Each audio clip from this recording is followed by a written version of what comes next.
Guys good evening. So guys current affairs सितंबर की magazine भी आ चुकी है। तो गाइस मुझे पता है मैंने अगस्त की भी कंप्लीट नहीं की है, पर मैं गाइस अगस्त की भी साइमल्टेनियसली कंप्लीट करूँगी, क्योंकि गाइस आपको पता है अक्टूबर में एग्ज़ाम्स थे, 2 एग्ज़ाम्स थे।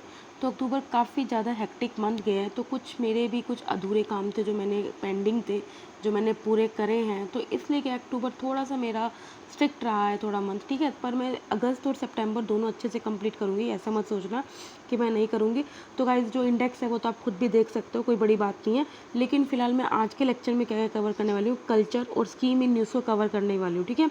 ककैया डायनेस्टी और बाघ प्रिंट, ठीक है। स्कीम इन न्यूज़ में 2 स्कीम्स थी, that is the startup village entrepreneurship programme and the Pradhan Mantri Jan विकास कार्यक्रम, ठीक है। तो ये मैं दोनों के दोनों सेक्शन को अभी कवर कर दूंगी, क्योंकि आपको पता है इसमें ज़्यादा कुछ होता नहीं है। तो चलिए हम सबसे पहले स्टार्ट करते हैं कल्चर से। सो भाई काकतीय डायनेस्टी, तो गाइज हमने तो देखो आपको पता ही, हम तो डेली करंट अफेयर्स करते ही रहते हैं, ठीक है। तो भाई हमने पहले भी पढ़ा हुआ है काकतीय डायनेस्टी क्या है। देखो अभी क्या है, जो टेम्पल काकतीय डायनेस्टी के रूलर के द्वारा कंस्ट्रक्ट किया गया था, कहाँ पे, आंध्र प्रदेश की कैपिटल अमरावती में, अब उसको कन्वर्ट किया जाएगा किसके टेम्पल में, जो गॉडेस दुर्गा है उनके टेम्पल में कन्वर्ट किया जाएगा। देखो गाइस क्या था, जो काकतीय डायनेस्टी के जो रूलर थे या फिर उनका जो गॉडेस थी वो अलग थी, ठीक है। अब हम किन में कन्वर्ट करेंगे, जो गॉडेस दुर्गा है जिन्हें वहाँ पे बलुसुलमाना भी बोलते हैं, उनके टेम्पल में कन्वर्ट किया जाएगा, ठीक है। देखो टेम्पल को जो कंस्ट्रक्ट किया गया था शुरू में, वो गणपति देवा के द्वारा कंस्ट्रक्ट किया गया था, जो काकतीय डायनेस्टी के रूलर थे। जो उस वक्त जो 13वीं सेंचुरी टेम्पल में जो प्रिसाइडिंग डीटी थी, मतलब कि जो वहाँ के देवता थे वो कौन थे, काकतीय देवी थी, जो वहाँ के रूलर की भगवान जिनको वो मानते थे, ठीक है। अभी हम किस में कन्वर्ट करें, गॉडेस दुर्गा के। अब हम और देख लेते हैं काकतीय डायनेस्टी का। देखो जो काकतीय डायनेस्टी थे वो वेस्टर्न चालुक्यस के फ्यूडेटरीज थे। देखो उस वक्त, देखो जब चालुक्यस के रूलर्स में क्या 3 और डायनेस्टीज थी जो रूल कर रही थी, एक होयसलास थी, यादव थी और काकतीयस थी, ठीक है। लेकिन इंडिपेंडेंट जो डायनेस्टी बनी काकतीय की, वो किसके अंडर बनी, रुद्रदेवा के अंडर बनी, जो पहले इंडिपेंडेंट रूलर बने काकतीय डायनेस्टी के, कब, 1158 AD में। अब आपको ये भी पता होना चाहिए काकतीय डायनेस्टी की जो रूल कैपिटल क्या थी। तो गाइस आप अगर हिस्ट्री जब पूरी डिटेल में पढ़ते हो, एंशिएंट मिडीवल, तो देखो उसमें भूलना जायज़ है। लेकिन अगर आप बीच बीच में इस तरह के टॉपिक्स पढ़ते हो तो वो चीज़ें आपके दिमाग में लॉन्ग टर्म के लिए बैठती हैं, ठीक है। वारंगल क्या थी, काकतीय की कैपिटल थी। इन्होंने क्या किया था, इस्लामिक इन्वेजन को फेस किया था, कब, 1310 में। किन्हों ने किया था, अलाउद्दीन खिलजी ने इन्वेड किया था। अल्टीमेटली दिल्ली सुल्तानत के कंट्रोल के अंडर आ गया था, कब, 1323 में, जब सुल्तान गियासुद्दीन तुगलक ने क्या किया था, इन्वेड किया था। प्रोमिनेंट रूलर्स कौन कौन से काकतीय डायनेस्टी में, तो गाइज ये इंपॉर्टेंट हो जाता है। गणपति रूल का, गणपति देवा से वो वहाँ के इंपॉर्टेंट रूलर थे, और वो लॉन्गेस्ट रहे थे, मतलब कि इन्होंने सबसे ज़्यादा लॉन्गेस्ट टर्म के लिए वहाँ रूल किया था, फ्रॉम 1199 टू लेके 1262 के लिए। उस वक्त इन्होंने क्या किया था, अपने किंगडम को एक्सपेंड किया था from coastal bay of Bengal से लेके कांचीपुरम है, तो आपको पता है ये तमिलनाडु के कांचीपुरम तक क्या किया था, अपने किंगडम को एक्सपेंड किया था। उसके अलावा रानी रुद्रम देवी थी, जो कि जिन्होंने रूल किया था 1262 से लेकर 1289 के तक। ये भी one of the few Kings थी इंडियन हिस्ट्री में जो काकतीय डायनेस्टी से बिलोंग करती थी। अब जरा हम इसके सोशियो इकोनॉमिक हिस्ट्री देख लेते हैं। देखो वहाँ पे जो ट्रेडिंग सी पोर्ट था, देखो जैसे आपने पढ़ा इंडस वैली में लोथाल पोर्ट होता था, उसी तरह उस वक्त जो मोतुपाले पोर्ट था जो काकतीय यूज़ करते थे मेनली जो ट्रेडिंग के लिए, ठीक है। इसके अलावा मार्को पोलो क्या था, ये फेमस ट्रैवलर थे वेनेटिन, जो कि जिस तरह से हमने पढ़ा कि किस तरह से हर्षवर्धन के रूल में ह्यून त्सांग आए, उसी वक्त क्या है काकतीय डायनेस्टी में क्या वेनेटियन ट्रैवलर जिनका नाम था मार्को पोलो था, उन्होंने विजिट किया था। और इन्होंने क्या है, इनके किंगडम के बारे में, इनकी पावर के बारे में, प्रोस्पेरिटी के बारे में भी लिखा है। काकतीय डायनेस्टी फेमस थी for construction of last tank. तो गाइस ये भी पूछ सकते हैं कि वो फेमस क्यों थी, क्योंकि वो लास्ट टैंक कंस्ट्रक्ट करती थी जिसको यूज़ किया जाता था फॉर द स्लूज वियर डिवाइस, मतलब कि ताकि क्रॉप प्रोडक्शन को बूस्ट किया जाए। इसमें जो कोहिनूर डायमंड, जो आपको पता है हमारा जो कोहिनूर डायमंड अभी ब्रिटेन के पास है, उसको माइंड किया गया था during the Kakatiya ruler from the Golconda mines, ठीक है। कहाँ से, गोलकोंडा माइन से, ठीक है। तो ये इंपॉर्टेंट हो जाता है। आर्किटेक्चर देख लेते हो, तो गाइस आपको पता है आर्ट एंड आर्किटेक्चर हमारे लिए कितना ज़्यादा इंपॉर्टेंट पार्ट प्ले करता है। देखो रुद्रेश्वरा टेम्पल, जिसको वहाँ पे 1000 पिलर्स टेम्पल भी बोलते हैं, और तेलुगु में क्या बोलते हैं, वेस्ट टेम्पल गुड़ी भी बोलते हैं।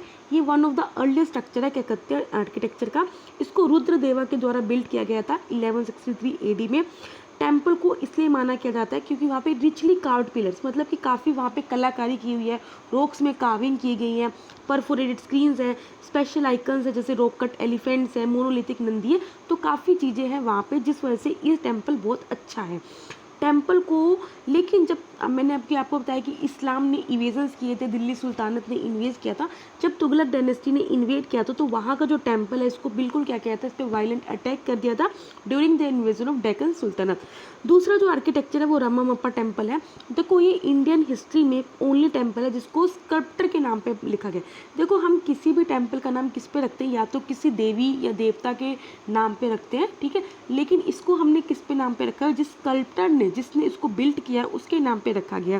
देखो इन्होंने क्या किया था, किसने इसको बिल्टअप किया था, देखो कैकतीय जो गणपति देवा है उनके बिहाफ पे उनके चीफ कमांडर रुद्र समानी ने इसे बिल्टअप किया था। इसमें क्या है, जो वर्क है वो डांस पोस्चर्स हैं, मतलब कि जो टेम्पल में जो डांस मतलब कि वहाँ परफॉर्म किया जाता है तो उसके जो पोस्चर्स हैं वही इसके स्कल्पचर्स में वर्क में देखने को मिला था, which were the great inspiration of the famous work Nritya Ratnavali by the Jaipal Sinha, ठीक है। इसके अलावा वरंगल फोर्ट को किंग गणपति ने ही बिल्ड किया था 13th सेंचुरी में, और उनकी डॉटर जो कि रुद्रमना देवी है उन्होंने कंप्लीट किया था इन 1261 AD। फोर्ट के 4 पार्ट्स थे जिसको काफ़ी डेकोरेटिव और लॉफ्टी गेटवेज हैं, जैसे कीर्ति तोराना भी बोलते हैं तो हमसा तोराना भी बोलते हैं। जो वरंगल फोर्ट है या फिर जो 1000 पिलर टेम्पल है एंड जो रमप्पा टेम्पल है इस रीजन को, उनको हमने tentative list of UNESCO world heritage sites में भी ऐड किया गया। तो गाइज अगेन ये इंपॉर्टेंट बात हो जाती है, ठीक है। आगे बढ़ते हैं नेक्स्ट न्यूज़ पे, दैट इज द बाघ प्रिंट। तो गाइज ये इसके बारे में भी हमने पढ़ा था। जो लोकल ट्राइबल्स हैं, देखो अभी ट्राइफेड ने क्या किया है, ताकि मध्य प्रदेश के बरवानी डिस्ट्रिक्ट में जो लोकल ट्राइब्स रहती हैं उनको ट्रेंड किया है बाघ प्रिंट्स में, महेश्वरी टेक्सटाइल क्राफ्ट में, चंडेली टेक्सटाइल क्राफ्ट में, ताकि वो अपने लाइवलीहुड को इंश्योर कर सकें, मतलब कि अपनी दिनचर्या को जी सकें, ठीक है। ट्राइफेड क्या, तो गाइस ये आपको पता होना चाहिए। ट्राइफेड के बारे में हम काफ़ी बार डिस्कस करते रहते हैं। इसको हमने 1987 में इस्टेब्लिश किया गया था under cooperative society act 1984 by the government of India as a national level cooperative body. किसके अंडर आती है, मिनिस्ट्री ऑफ ट्राइबल अफेयर्स के अंडर आती है। इसका काम क्या है, जो ट्राइबल पीपल हैं उनके सोशियो इकोनॉमिक डेवलपमेंट से रिलेटेड काम करना, और जो उनका माइनर फॉरेस्ट प्रोड्यूस होता है या फिर जो सरप्लस एग्रीकल्चर प्रोड्यूस है उसको क्या करना है, मार्केट तक पहुंचाना, उसको इंस्टीट्यूशनलाइज करना। ये दोनों काम रोल प्ले करता है मार्केट डेवलपर का भी, सर्विस प्रोवाइडर का भी। जो ट्राइब्स इंडिया है वो एक ब्रांड है जो क्या करता है, जो ट्राइब्स के जो हैंडीक्राफ्टेड प्रोडक्ट्स हैं उसे क्या करता है, मतलब ब्रांड बनाता है, ठीक है। अभी देखा गया है 120 brick and motor tribes India outlets है अक्रॉस द इंडिया, ठीक है। तो हमने बेसिक नॉलेज ले ली ट्राइफेड के बारे में। ये गाइस आप साल भर में पढ़ते रहोगे, ट्राइफेड बहुत कॉमन टॉपिक है, हमेशा न्यूज़ में आता रहता है।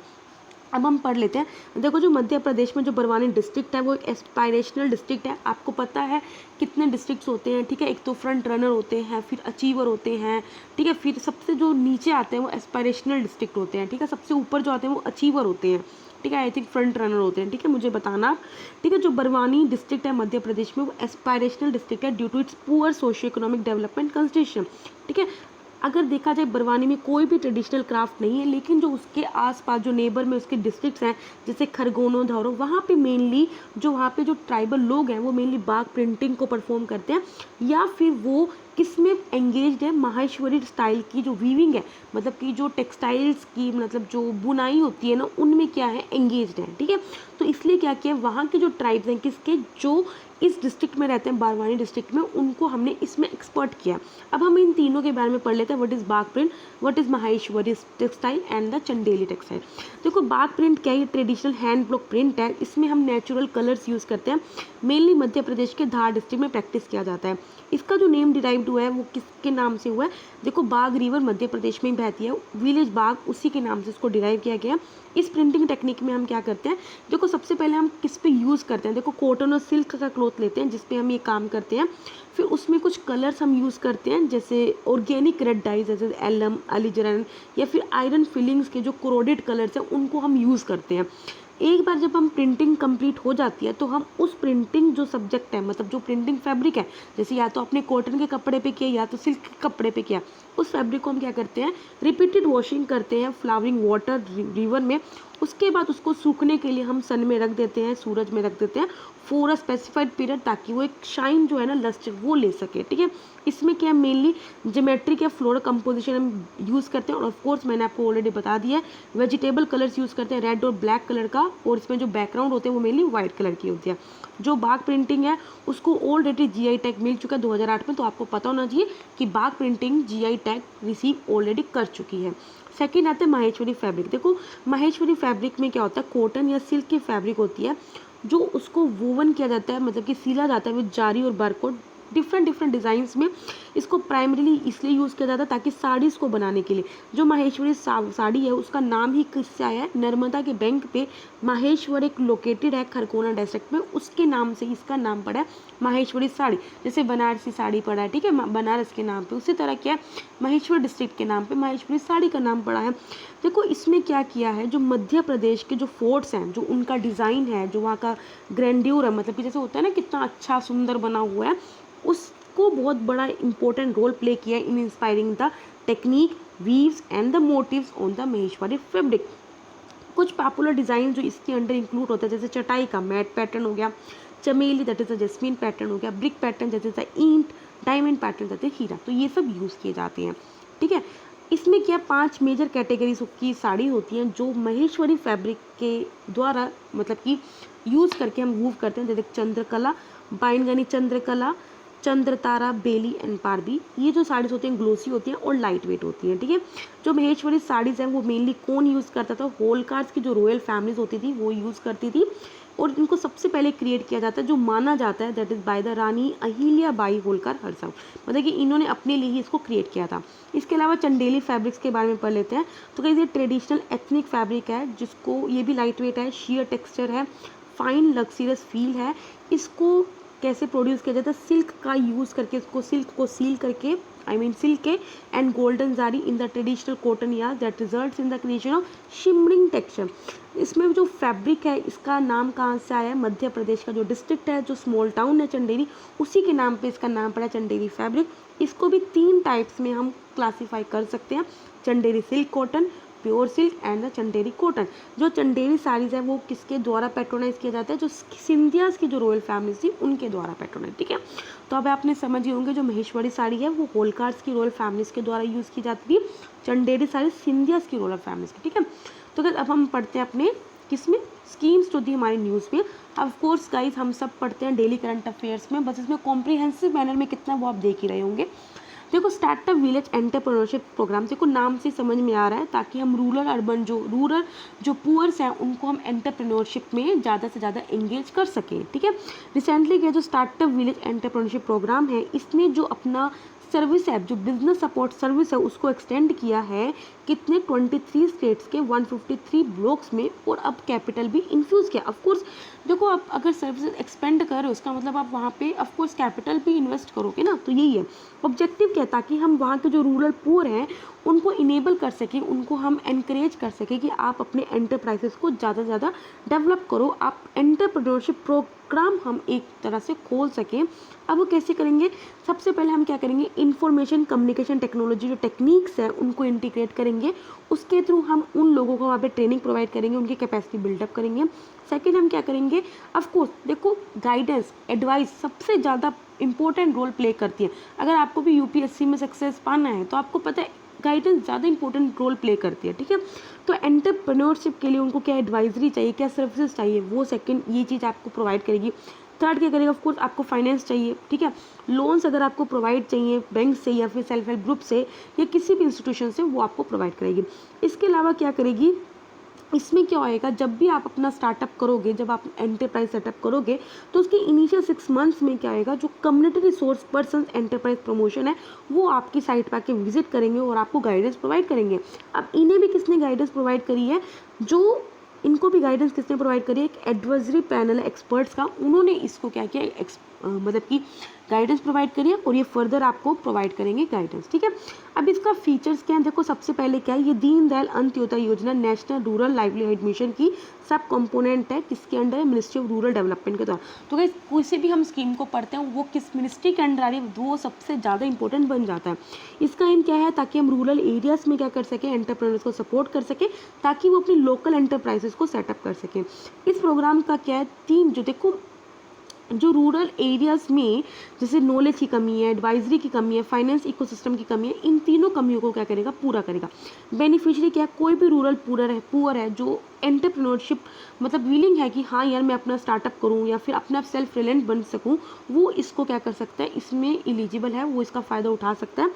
जो हाईली वल्नरेबल बेनिफिशियरी जैसे मनरेगा स्कीम के अंडर है या फिर जो मार्जिनाइज सेक्शंस हैं, वुमेन हो, SC ST कम्युनिटीज़ के जो लोग हैं या रूरल आर्टिसंस हैं, उनको सबसे ज़्यादा प्रेफरेंस मिलेगी ड्यूरिंग द सिलेक्शन।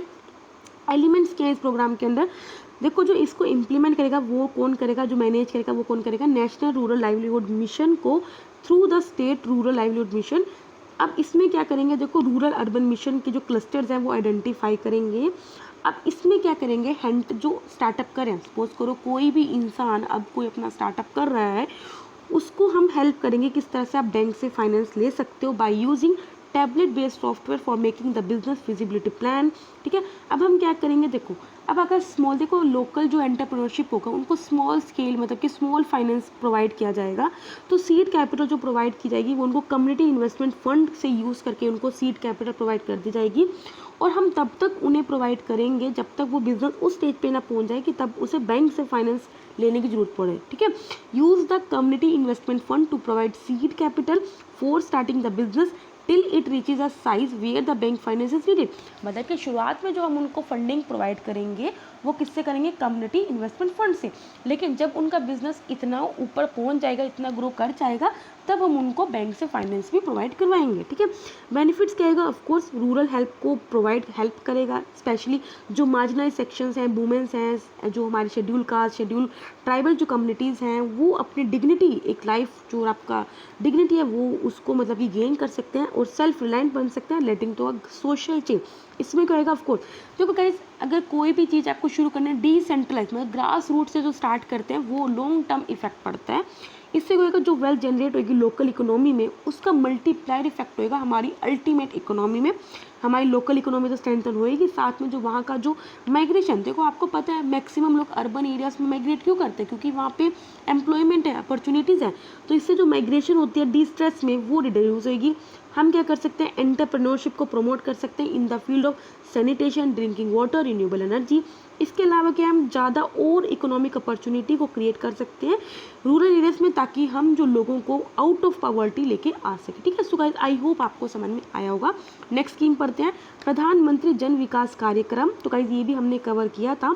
अभी क्या है, जो रिसेंटली इसके अंडर जो एरियाज़ हैं उनको इंक्रीज़ कर दिया है, 90 डिस्ट्रिक्ट से ओरिजिनली अब इसको 308 डिस्ट्रिक्ट तक लेके गई हैं।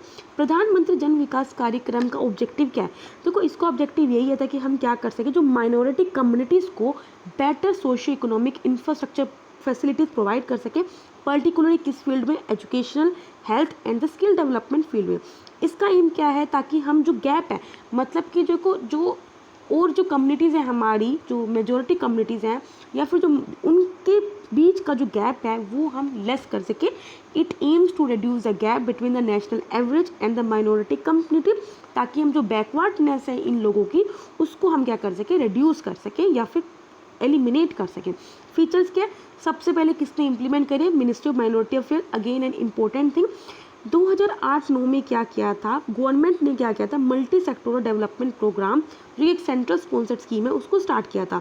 इनिशियली जो ये स्कीम थी वो 90 डिस्ट्रिक्ट्स में क्या करा था, इसको स्टार्ट किया था उन डिस्ट्रिक्ट्स में जहाँ पे जो माइनॉरिटी पॉपुलेशन की कंसंट्रेशन सबसे ज़्यादा है उन डिस्ट्रिक्ट में स्टार्ट किया था। अब क्या किया है, अब इसको मतलब कि और ताकि इस जो स्कीम है इसका और से लोगों को फ़ायदा मिल सके, टारगेटेड कम्युनिटीज़ तक पहुंच सके, इस स्कीम को क्या किया, द्वारा रिस्ट्रक्चर किया गया 2013-14 में। और इसमें कुछ और क्या किया, एडिशन किया गया, वैल्यू एडिशन किया गया। इसमें और यूनिट्स को क्या किया, ऐड किया गया, जैसे minority concentration blocks, minority concentration towns and cluster of minority concentration village. अब 2018 में क्या किया, द्वारा स्कीम को रिस्ट्रक्चर किया गया। देखो हमने सबसे पहले क्या किया, 2008-9 में हमने सबसे पहले स्कीम को लाए, उसके बाद 2013 में हमने दोबारा रिस्ट्रक्चर किया, फिर 2018 में दोबारा रिस्ट्रक्चर किया। 2018 में हमने क्या किया, एक और न्यू एरिया को ऐड किया गया, इसमें अब हमने इंक्लूड कर दिया minority concentration district health quarter along with जो MCB था, that is the minority concentration block, minority concentration town and the minority concentration villages. ठीक है, इन 3 के अलावा हमने एक और को ऐड कर दिया। अब इसमें हम क्या करते हैं, एरियाज को आइडेंटिफाई करते हैं, नेमली MCBs, मतलब कि कौन कौन से एरियाज को हम MCB बोलेंगे, MCT बोलेंगे, MCD हेडक्वार्टर्स बोलेंगे या कंसंट्रेशन विलेजेस बोलेंगे, जिन पे हम इम्प्लीमेंट करेंगे इस स्कीम को, उनको हम बोलेंगे माइनॉरिटी कंसंट्रेशन एरिया। इसके अंदर क्या किया, ताकि हम माइनॉरिटी कम्युनिटीज़ को ज़्यादा डेवलप कर सकें, तो 80% जो रिसोर्सेज हैं हम कहाँ यूटिलाइज करेंगे, in the field of education, health and the skill, और उसके अंडर में भी हम 33 to 40% रिसोर्सेज को हम कहाँ यूज़ करेंगे, for the womens and the girls. कार्यक्रम को इम्प्लीमेंट किया गया through state and the central agencies. जो प्रधानमंत्री जन विकास योजना है, इसमें हमने क्या करा है, सिलेक्ट किया socio economic basic amenities and the population data, देखो ऑफ द सेंसस 2011 के डाटा को हमने यूज़ किया है, उसके अकॉर्डिंग क्या किया, इम्प्लीमेंट किया है। ठीक है, बेनिफिशियरी कम्युनिटीज, ऑफ कोर्स जो भी कम्युनिटीज़ जो हमारी इंडिया में आपको पता है 6 माइनॉरिटी कम्युनिटीज़ है जिसको हमने नोटिफाई किया है, वो सब इसके अंदर एलिजिबल है under section 2 clause C of the national commission for minorities 1992। उसको हम माइनॉरिटी कम्युनिटीज़ आइडेंटिफाई किया, जैसे कौन कौन से 6 कम्युनिटीज़ हैं ऑलरेडी बता चुकी हूँ, ये आपको पता भी होगा, that is the Muslim, six, Christians, Buddhist, Zoroastrian, Jains, इनको नोटिफाई किया। ठीक है, सो गाइस यहाँ पे मैंने अभी 2 सेक्शंस कवर कर दिए क्योंकि छोटे छोटे सेक्शंस थे। तो इसके बाद क्या है, मैं जो शॉर्ट न्यूज़ होती हैं, जो जिसमें 40 to 42 न्यूज़ होती है, वो मैं कवर करूँगी नेक्स्ट वीडियो में, क्योंकि काफ़ी इंपॉर्टेंट हो जाती है। ठीक है, तब तक के लिए बाय बाय, टाटा।